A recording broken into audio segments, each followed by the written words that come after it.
Kronologi ayah bunuh anak tiri di kamar mandi, ditemukan bekas cekikan.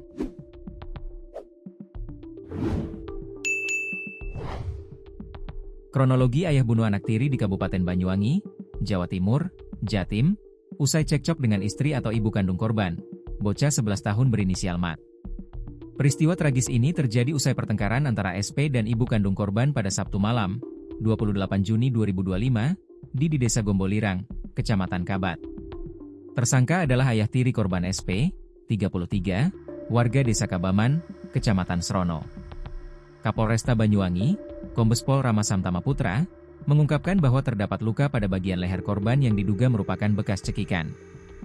Dari pengakuan tersangka, korban dicekik, ujar Kombes Rama pada Minggu, 29 Juni 2025. Namun demikian, pihak kepolisian tidak hanya mengandalkan keterangan pelaku. Untuk memastikan penyebab kematian secara pasti, proses otopsi akan dilakukan terhadap jenazah korban. Otopsi dijadwalkan berlangsung pada Minggu, 29 Juni 2025. Di RSUD Blambangan dan akan dilakukan oleh tim forensik dari RS Bayangkara Bondowoso. Dipicu masalah rumah tangga. Kapolresta menjelaskan, tersangka dan istrinya NIZ, 32, memiliki masalah rumah tangga sejak sekitar 10 hari terakhir. Sang istri yang sebelumnya tinggal bersama tersangka pun akhirnya pulang ke rumah keluarganya di Gombolirang. Di sana ia tinggal bersama kedua anak hasil pernikahan dengan suami sebelumnya. Sebelum pembunuhan terjadi, tersangka sempat datang ke rumah tersebut untuk membujuk sang istri agar mau pulang dan kembali tinggal bersama. Namun, permintaan itu ditolak oleh istri.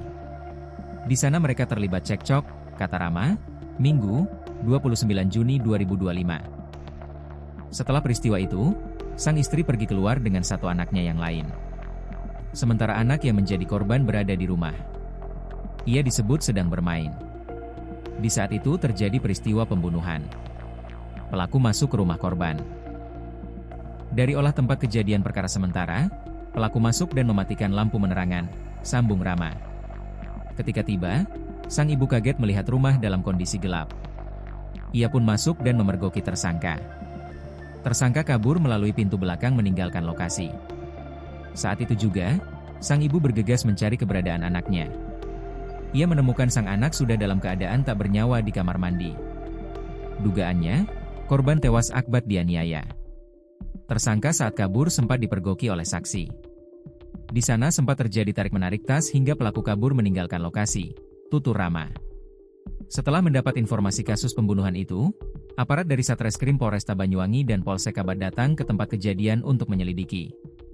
Polisi juga melacak keberadaan tersangka. Alhamdulillah, dalam 3 jam setelah kejadian, tersangka berhasil kami amankan di daerah Kecamatan Singojuruh, kata Kapolresta. Menurutnya, jenazah korban telah dibawa ke rumah sakit untuk pemeriksaan lebih lanjut. Sementara tersangka juga telah ditangkap untuk diinterogasi di Mapolresta Banyuwangi.